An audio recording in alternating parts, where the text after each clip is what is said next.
रोमैदा तौसना खलीबा अनीमक्से I yam फजन ngang duna tum kaide अनीमक rum ai sin ai ai do mayamna hare ai isa kitang control tawjage na kitang mood sengar thank you very much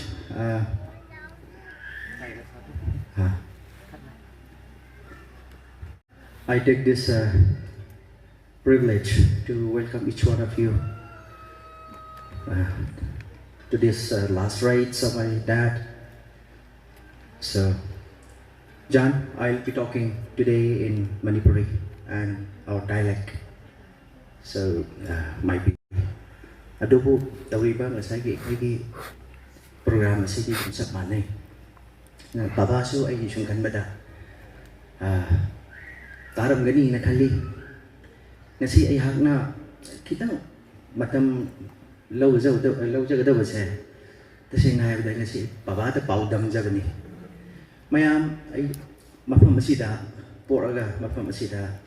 chào cái lực bảo ngang này, cái lấy đi bao cái ahan là mình mấy em na ấy của số ngang ngoài cái đi ngoài na u ra cái bộ tầm bi tác bi nó là ahan sinh này, cho nên ấy mà làm được thôi đó là ít sai ít thằng đã ngang là bây giờ cả ta đi, tao biết đâu ngasi sina aroi bun mit loi rami na babagi kasagi ekhoi mioi ba hoina hingma matam da ngasi numit ase ekhoi babaga ekhoi ga kasagi laina ba pari sing se ngasi dagi na babai dorani baba su ai khali ishorna nungsi bidana ma arai ba mapung kudeng da ma harau da yam na leiram gani na ai khali maramdi ma si mi am aphaba me ne ba baba se na babagi demok tasu koi na ishwa da haija khare na mayam na lakpi duna thousand bi duna asi mayam gi nungshi ba na sai gi na khoi gi blessings haigadra tasing hairaga de asi mayam na bibi rak se ekoi na baba na hoji yeng ekoi mayam gi yeng ba da mayam na harau gani ma si am na harau ba mi ne thidok na serious hoina na sai gi punsigi maramda ma si yamna simplify to ba mi amani ma yamna chumna chaning ba mi misak amani baba se tambi na ikoi da magi commandments khara lei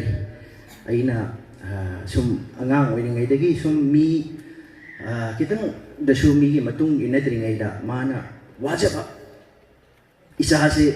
mi oi shu ko ma se mi oi hana ba isa sing se mi oi na ba oi hana ba na mana kan ke ba wa matam madu da wa ki ba wa khel sing da madu ai sum na sa kitang liza ge na jamin na ba how ta na sai gi sida yumung ason bi yumung sina sili ba se jamin na ba thak mi na ba na sai gi koi target to jab sit pung trama te makhai baro wa joi sida sum tau jai dona ai matam se ta na optimize to na ba khona ge koi gi mathang sida su koi gi speakers yamba jimrif na su ikoi gi shanmani se ma na phajana lobi na ba ma su tayari do na lai re adugi marakta ikoi se marakta ikoi gi presentation hour macha ma yimong gi marakta su lai ikoi gi program conduct to jabai ikoi gi inau paukin na mana sum conduct to jana ni sum ikoi gi angang oi pani na ikoi na sum khalak pada ikoi se babung amu gi dhara ni nai ai yan detail se chang roi adubu ngasi masigi khongpham ase baba na su tari ni na ai kitang baba su ai na paudam jabni na sai ko su khra la iba ngasai ahan ba ikoi gi ancestors ga ngasai gi la kadori ba generation se kamai na connect to wedage connect to ri ge na hak wa ganu ikoi yari kai ikoi mari mata se tattana ba ikoi sinjari baba ma si yamna mari mata thijan ba mi ne ba ma se ikoi khun da haire de wari khangba khun gi wari khangba haire de ikoi baba ne ba aina khangje ba ai ipa ne na aina thagat cha natte mana kali ngai da wari ingonda phamalaga li ba aina baba ai sana chatri ai matam ma ai je matam lai tre khoi si football khra gawe ba playground da football की मखोने ताबरे वखंजी ताबी हादी बाबा मनकता बाबा ना थमो बुंगो हयेंवाई मसी मतम से नहांग न थीरगसु फंगोय ngasi aina hairi se khara phamma ta hu ko ai du di ai ta se di ai di wase kaugale do nai isan ge na dai di isan le babana wari se sum khara torami na isan le dum khara kok ta sang ge du na sang ne sang de du di pai dai de lai ne na dai se ngasai gi kuki na ga gi la la ko da mang se matam di dai di class 10 11 se ka matam ne te ko gi career semgat pa matam quite critical loy pa punchi ron gi while I was shaping my career that time that he told me this story ndana paban hai mase nang thijalu miyoi pa wai na ama hing matam da masi am taka do ni masi na nahaki instrument oi du ne hai phare na esale laibak aigi laibak thibana madu dai do ngonda leitre adubu wari di dum khara khangi ado aigi mana khara hairam baga ko ini so leiri mohin liram ba wari sina haire gadi ekoi se ekoi gi lon da haire gadi ekoi gi dialect da haire gadi balu gang mai balu gang na lung thau mai kai khom the na sai na pizza pikak pa haire se ekoi gi ancestors moigi I de yaw ja ne su pizza pikak pa sumai na to se ekoi torok pa ja ne madu gi dara ne na hai na ekoi gi sumwari ta ko da hoi ai gi ahan sing da ipu gi matam da pathau ka zai dai tare duga koi gi ipu ne apau kidasing and about the neighbor the moi se aina sum tar pa khanglak pa sum mit udarga su sum khara khangja bai de ne moi na adu wari si ai yang khara ten chalak ke aduna paba da ai ayam ba wai na confine to jege madam di paba tari wari si sumai lai khoi gi ahan singda kai dai pu na su layam ne ma se yum ka tret shemaga ka tret aduda mi se kunthra nei ye mi kunthra re je kamai na sewa tawge da mai thiem mai pui na ma na sewa tawge hai yamna ahan lamandagi ngasai gi ancestor digi koi ahan sing se yamna ma pukchen chawba no makan ba shu bakan ba na moigi mong se sumkhan da yamna royal oiba family title do male ngasi gi matam do hai re ekoi gi auji hai re ba maithem pui hai sina ekoi gi ipu sing kunthra do moi seba to bada ma se ma gi chaklu siamning ai ka ta di hai re ba kunthra ju seba to bada ma kitang ma wai gi chaklu te gi kitang chaksa le ma puk chi pik thal ya dumaina yamna chawna leirakpa dhara ni na hai dena yam thagachai ishorna ashomba dhara da aibu ekoi su pokpi dena ngasi matam mi ama gi marup ta ekoi butin han bi base ishorna su yam thagachare den ngasi gi khoi ba thodo se baba su chatkre po agadi no ma si ba di soidar ne ai se ekoi loina khangi ni pokpa numit tagi sumai ni ne khoi se kaidamai no ai chi du sa khang de ba na kana gumadi hojik phama maga chami naramaga adum hapeng dum phamki degi dum hogat ta basi yawe ba masi matam nani hawa magi chapter lotion ki bidegi ni na ai na thaja badi ngasi baba gi chapter se lotion le magi role ado ishona pirak ba role ado lotion ki bidegi ma se chakhi bani nana ma engon da imung da yam kai chu awahan tahalam de ma na kitang khang ki ba hai bu ma se ekoi bu thaduk ning am thaduk ning de maram de ekoi family se hoi ai gi iche inau lupi Esther mana sida akhoi yimung jida lakringe da mai mami se mem ton bi nai ma si yamna angang nge da aina tuition lo rai kuki naga thoku matam da kuki naga gi war thoku matam da conflicts tu da akhoi si kainau gi ima bo goi laisram lisam da akhoi tang me yam phai akhoi ipan thau hoi yam nung sing ngai loi madam da aina tuition lo da na sai gi ai si lai ti tamning paisa ti lai ta lan sina ngasai gi loin disturb to re aina class 11 12 tamal ko matam sida kamai na paisa ai gi education se kamai na isa ithan da ngasai support to sige than do pai lai da bidi gi ai si tuition to ki tuition lo da ngasai gi lai ba kainau da maning lai kainau maning kai maning lai kai awang lai kai angang sing mayam na ai gi tuition class join to wi da na moi na support to wi ki aduna ngasi lai ba kainau da lai ba akhoi ichin inau ipan thau akhoi gi ima be moi mayam da su yam na thagat chari moina akhoi bu support oram daraga di ngasi aina kitang da su mi gi matung inari se in bang moi dara na khale tuna yam na thagat chari kainau gi akhoi gi ichin inau akhoi babung ima mayam da su ishon bor pi bu oishno dana akhoi gi be ma se ai gi tuition class yawi dana yam nung si isan se da ma se yumung da lai mau oina la pdai di khoi na Christian oi ram ni na da ma se Esther mamin se Esther na papa moi ta ga to me ai sin na yum se toin lai ram ni na inau no pa Solomon ada inau no pa Ranjit ai atai di loi na nga mo ro na sa yam sang ani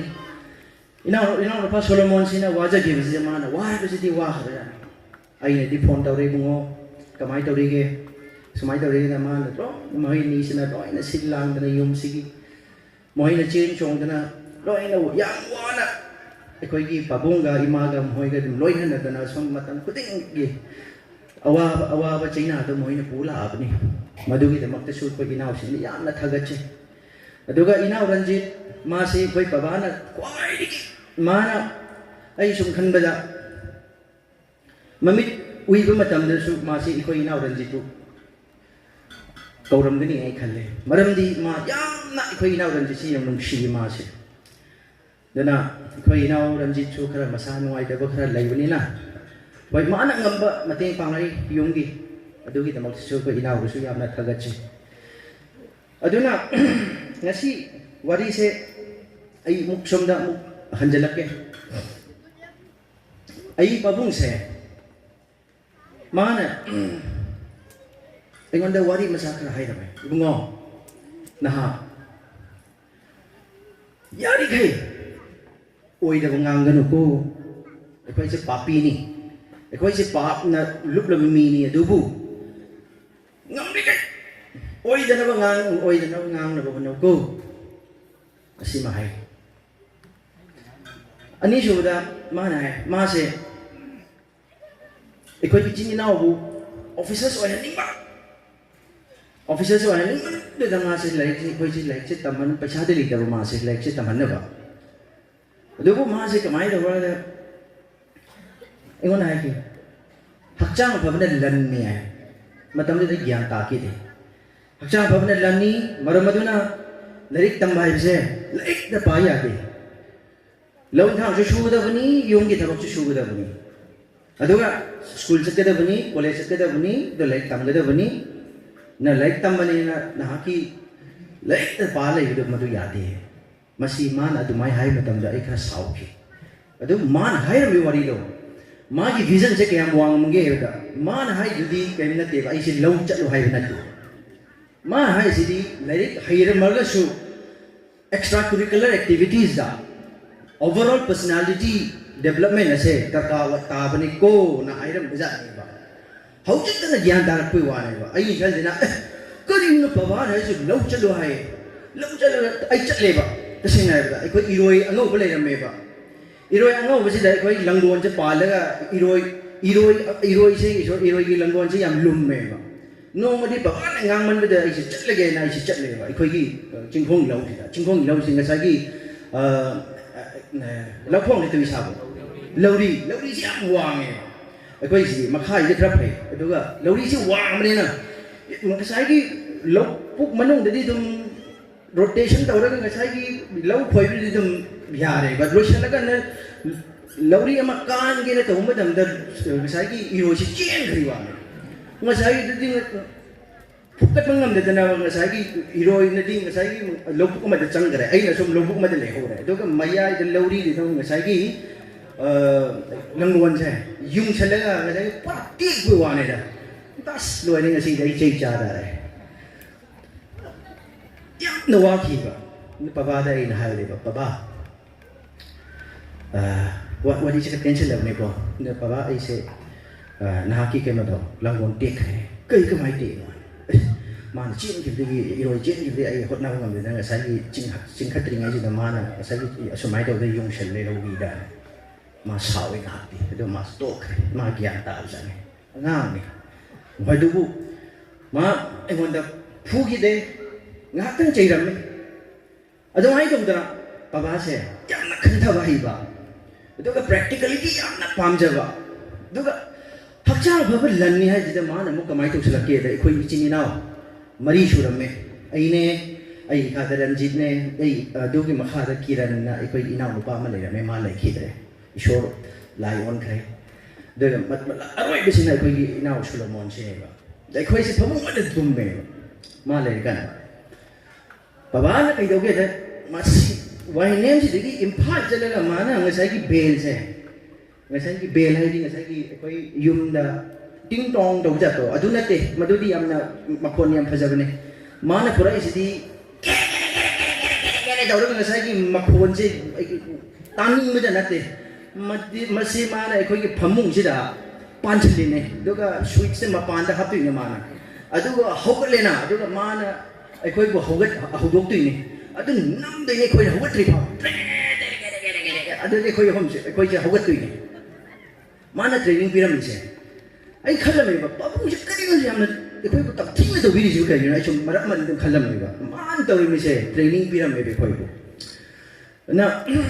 ꯌꯥꯝ ꯅꯨꯡꯁꯤ ꯄꯥꯕꯨꯡ ꯉꯁꯤ ꯁꯨꯝ ꯅꯤꯡꯁꯤꯡꯉꯛꯄꯗ ꯀꯣ ꯑꯗꯨꯒ ꯕꯕꯥꯁꯦ ꯑꯩꯅ ꯍꯥꯏꯗꯣꯏꯅꯦ ꯂꯥꯏꯔꯤ ꯌꯥꯝꯅ ꯃꯥꯁꯦ ꯄꯩꯁా ꯊꯣꯛꯇꯦ ꯚꯤꯖꯟ ꯌꯥꯝ ꯂꯩꯕ ꯃꯤꯅꯤ ꯃꯀꯣꯛ ꯌꯥꯝ ꯂꯩ ꯑꯗꯨꯒ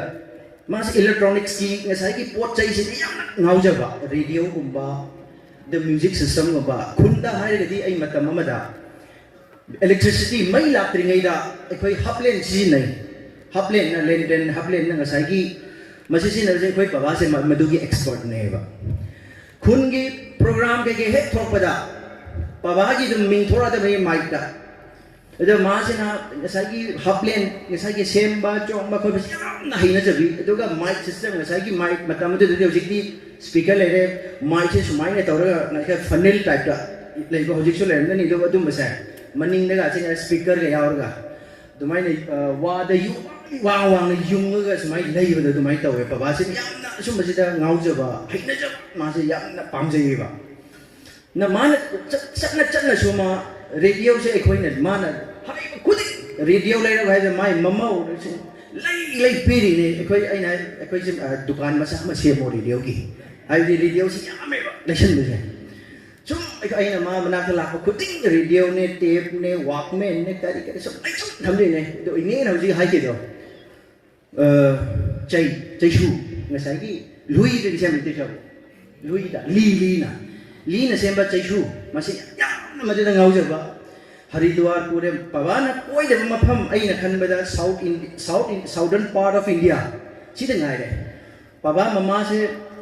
ꯃꯐꯝ ꯈꯨꯗꯤꯡꯗ ꯑꯩꯅ ꯄꯣꯁꯇꯤꯡ ꯇꯥꯕ ꯃꯐꯝ ꯈꯨꯗꯤꯡꯗ ꯑꯗꯨꯝ ꯄꯨꯏ ꯃꯐꯝꯗ ꯆꯠꯄ ꯈꯨꯗꯤꯡꯗ ꯆꯔꯆ ꯊꯦꯡꯅꯩ ꯆꯔꯆ ꯑꯗꯨꯝ ꯂꯥꯏ ꯈꯨꯔꯨꯝꯃꯤ ꯍꯤꯟꯗꯨꯒꯤ ꯇꯦꯝꯄꯜ ꯊꯦꯡꯅꯩ ꯑꯗꯨꯗ ꯃꯥꯗꯨꯁꯨ ꯑꯗꯨꯝ ꯃꯥ ꯑꯗꯨꯝ ꯂꯥꯏ ꯈꯨꯔꯨꯝꯃꯝꯃꯤ ꯃꯉꯣꯟꯗ ꯀꯔꯤꯁꯨ ꯀꯩꯃ ꯇꯧꯗꯦ ꯈꯥꯏꯗꯣꯛꯇꯦ तसें हारिगदी बाबासे अहानबा मतमदा अखोइना खंगपदा अंगाम ओइदा मासे बाप्टिस्ट ओइरमे बाप्टिस्ट यामना एक्टिव ओइना लेरमी इसै याम पामे लुजाम ना अखोइगी डायलेक्ट लुजाम छोटाने पापा लुजाम है पैना लुजाम एक्सपर्ट ले लु है ये दो टीला सोफा मेरे दो नंग खाइ लिदन लु सोनु मेने रे साइना नाइ दिसम्बो हानि ꯃꯁꯤ ꯍꯩꯇꯗꯤ ꯅꯪ ꯏꯁꯩ ꯁꯛꯄ ꯌꯥꯗꯦꯅꯦ ꯅ ꯑꯗꯨꯃꯥꯏꯅ ꯏꯁꯩ ꯁꯛꯀꯦ ꯍꯥꯏꯔꯗꯤ ꯇꯝꯃꯨ ꯃꯥꯅ ꯍꯥꯏꯔꯝꯕ ꯃꯥꯏ ꯍꯧꯖꯤꯛ ꯐꯥꯎ ꯀꯥꯎꯗꯦ ꯑꯗꯨꯅ ꯕꯕꯥꯅ ꯏꯁꯩꯁꯦ ꯃꯥꯅ ꯍꯥꯏ ꯑꯁꯥꯎꯕ ꯏꯁꯩꯁꯨ ꯁꯨꯝ ꯏꯁꯩꯁꯦ ꯐꯖꯅ ꯁꯨꯝ ꯁꯦꯝꯃꯒ ꯁꯛꯄ ꯌꯥꯕꯅꯦ ꯃꯥꯏ ꯐꯣꯔꯃꯨꯂꯥ ꯐꯣꯔꯃꯨꯂꯥ ꯂꯩꯕꯅꯦ ꯐꯣꯔꯃꯨꯂꯥꯗꯣ ꯍꯦꯛ ꯈꯪꯉꯕ ꯑꯗꯨꯝ ꯅꯪ ꯏꯁꯩ ꯑꯦꯅꯤ ꯁꯤꯆꯨꯋꯦꯁꯟꯗ ꯅꯪ ꯏꯁꯩ ꯑꯗꯨꯝ ꯄꯥꯜꯂꯒ ꯑꯗꯨꯝ ꯁꯛꯄ ꯌꯥꯅꯤ ꯃꯇꯝꯗꯨꯗ ꯑꯩ ꯈꯪꯗꯦꯕ ꯉꯁꯤꯗ ꯑꯩꯅ ꯔꯤꯌꯦꯂꯥꯏꯁ ꯇꯧꯔꯤꯅꯤ ꯀꯩꯒꯤꯅꯣꯗ ꯉꯁꯤ ꯑꯩ ꯕꯕꯥꯁꯦ ꯅꯤꯡꯁꯤꯡꯅꯕꯅ ꯑꯩꯅ ꯈꯤꯇꯪ ꯏꯁꯩ ꯁꯛꯄ ꯍꯧꯋꯦꯕꯀꯣ ꯑꯩꯁꯨ ꯑꯉꯥꯡ ꯑꯣꯏꯔꯤꯉꯩꯗ ꯏꯁꯩꯁꯦ ꯈꯔ ꯄꯥꯝꯃꯛꯑꯦꯕ ꯑꯗꯨꯅ ꯉꯁꯤꯗꯤ ꯑꯩꯅ ꯑꯩꯒꯤ ꯌꯨꯇ꯭ꯌꯨꯕ ꯆꯦꯅꯦꯜ ꯑꯃ ꯂꯩꯖꯩꯕ ꯃꯁꯤꯗ ꯁꯨꯝ ꯁꯛꯄ ꯃꯇꯝꯗ ꯍꯧꯖꯤꯛ ꯒ꯭ꯌꯥꯟ ꯇꯥꯔꯛꯄ ꯋꯥꯅꯤꯗ ꯕꯕꯥꯅ ꯆꯍꯤ 30 ꯃꯃꯥꯡꯗ ꯍꯥꯏꯔꯝꯕ ꯋꯥꯔꯤꯗꯣ ꯍꯧꯖꯤꯛ ꯑꯩꯉꯣꯟꯗ ꯄꯥꯟꯕꯤ ꯋꯥꯅꯤꯅ ꯑꯗꯨꯅ ꯑꯩ ꯁꯨꯝ ꯈꯟꯕ ꯕꯕꯥꯁꯦ ꯌꯥꯝꯅ ꯚꯤꯖꯟ ꯂꯩꯕ ꯂꯥꯏꯔꯤꯛ ꯂꯥꯏꯁꯨ ꯍꯩꯔꯝꯗ꯭ꯔꯒꯁꯨ ꯌꯥꯝꯅ ꯃꯀꯣꯛ ꯋꯥꯡꯕ ꯃꯤ ꯍꯥꯏꯕ ꯃꯥꯅꯤ ꯑꯗꯨꯒ ꯅꯣꯏꯅ ꯁꯨꯝ ꯇꯥꯕꯗ ꯍꯧꯖꯤꯛ ꯉꯥꯏꯍꯥꯛꯀꯤ ꯑꯃꯨꯛꯇꯪ ꯅꯤꯡꯁꯤꯡꯕꯤꯌꯨꯅꯦ ꯋꯥꯏꯅꯦꯝꯗ ꯃꯩ ꯂꯥꯛꯇ꯭ꯔꯤ ꯃꯩ ꯂꯥꯛꯑꯅꯤ ꯃꯩ ꯂꯥꯛꯅꯅꯕ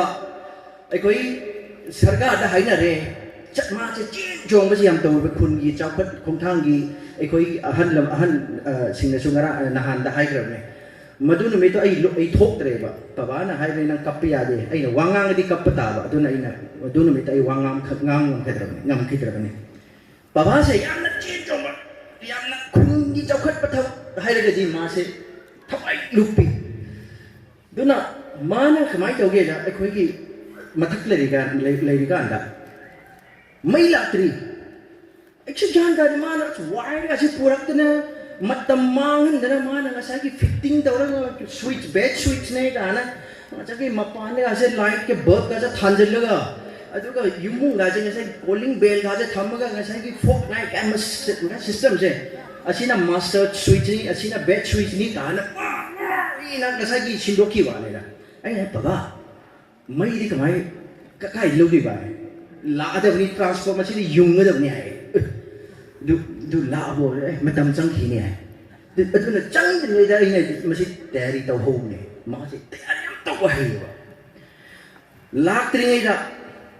ꯀꯔꯤ ꯊꯣꯛꯀꯅꯤ ꯍꯥꯏꯕꯁꯦ ꯃꯥ ꯍꯥꯏꯐꯦꯠ ꯑꯦꯟꯇꯤꯁꯤꯄꯦꯠ ꯇꯧꯕ ꯉꯝꯃꯦꯕ ꯏꯪꯂꯤꯁ ꯍꯥꯏꯔꯒꯗꯤ ꯃꯥꯁꯤꯁꯨ ꯈꯤꯇꯪ ꯑꯗꯨꯅ ꯕꯕꯥ ꯅꯪꯁꯦ